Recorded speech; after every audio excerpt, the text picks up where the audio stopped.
Didik TV KPM. Sikit je menghias tapi kena betul dengan style. Okey. Tadi kita dah selesaikan kita punya rompi. Sekarang ni kena pilih kancing yang betul. Kancing dan hiasan rompi. Okey, kancing dan hiasan. Untuk jenis kancing, kita boleh pilih untuk rompi. Yang pertama, butang dan juga lubang butang. Okey, gunakan butang dan ada lubang butang. Itu biasalah kan? Okey, butang dan benang bersirat boleh juga kalau kita nak gunakan di bahagian atas. Di bahagian atas sahaja untuk rompi, ikut style pakaian lah. Yang ini kena jahit tangan. Kena jahit tangan. Okey.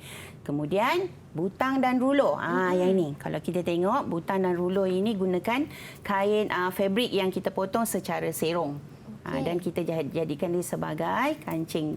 Okey. Okey.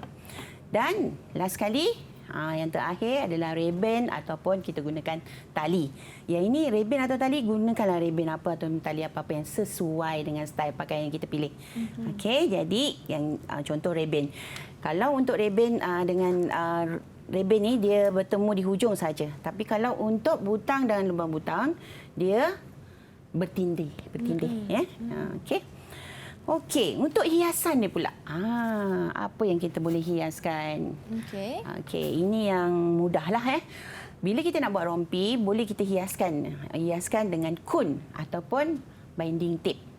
Yang ini yang kita boleh dapatkan di kedai ataupun boleh buat sendiri. Macam cikgu yang cikgu buat yang tadi ni pun boleh buat sendiri, gunakan fabrik yang kita pilih ataupun boleh beli kat kedai gunakan kun. Dan boleh juga butang tu sebagai hiasan, sebagai hiasan. Okey, kemudian boleh buat poket. Poket ada macam-macam bentuk. Macam-macam yang kita boleh gunakan dekat rompi. Ini salah satu contoh poket lah yang mudah, yang kecil saja. Ataupun nak guna sulaman pun boleh. Ataupun nak sulam nama boleh. Okey, boleh je. Okey, no problem. Ini hiasan yang mudahlah untuk rompi. Tapi kena pilih ikut style pakaian dia yang betul, yang elok. Okey, itu untuk hiasan rompi. Okey, nak tanya Mira lah. Cikgu. Cikgu tadi saya dah berdebar dah. Kenapa cikgu? Bila Mira belajar menjahit kan, macam mana? Adakah dia sukar ataupun tidak? Kalau cikgu tanya Mira sebagai seorang murid baru yang belajar, sebenarnya kalau kita tak faham tekniknya mungkin agak sedikit sukar. Tetapi bila cikgu Anita dah terangkan tadi, Mira rasa sebenarnya mudah je cikgu. Ya, cuma dia banyak step. Kena berhati-hati. Ya, berhati-hati. Okey. Jadi, tapi bila kita dapat buat sendiri baju yang kita buat ini, banyak kebaikan. Betul. Yang pertama, kita nak buat style apa yang kita nak, kita boleh buat. Betul. Kita bebas nak pilih, nak cipta style kita sendiri. Okey, nak pilih fabrik kita sendiri, boleh. Nak campur dengan fabrik terpulang. Dan juga kalau macam kat luar belum tentu lagi ada ukuran yang sesuai untuk kita. Betul tak? Itu penting. Belum ada lagi, tak ada ukuran yang sesuai untuk saya contohnya. Saya kena buat sendiri. Okey, jadi boleh buat sendiri. Kemudian kita boleh jahit dengan kemas dan kukuh. Kalau kat luar mungkin dia murah tapi kualiti jahitan tak seperti yang kita jahit. Okey. Kita boleh ikut apa sahaja dari segi kemampuan kewangan kita untuk hias. Nak hias lebih, keluarlah duit lebih kan? Nak cantik.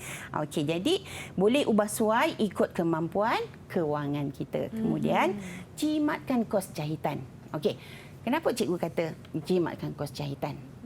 Jimat kos jahitan kerana semuanya kita boleh lakukan sendiri, cikgu? Betul. Satu lagi, kalau kita upah, kita upah tukang jahit kan? Kain sebenarnya lebih murah daripada upah tukang jahit. Jadi adalah lebih baik fabrik tu kita pilih dan kita jahit sendiri, dia lebih menjimatkan kos. Itu dia kebaikan kalau kita pandai menjahit sendiri pakaian kita kan cikgu.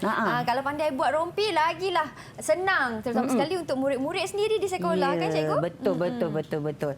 Kalau nak tahu lebih lanjut dan banyak latihan lagi kan, kita boleh pergi kat sumber Porter Sumberku. Ya.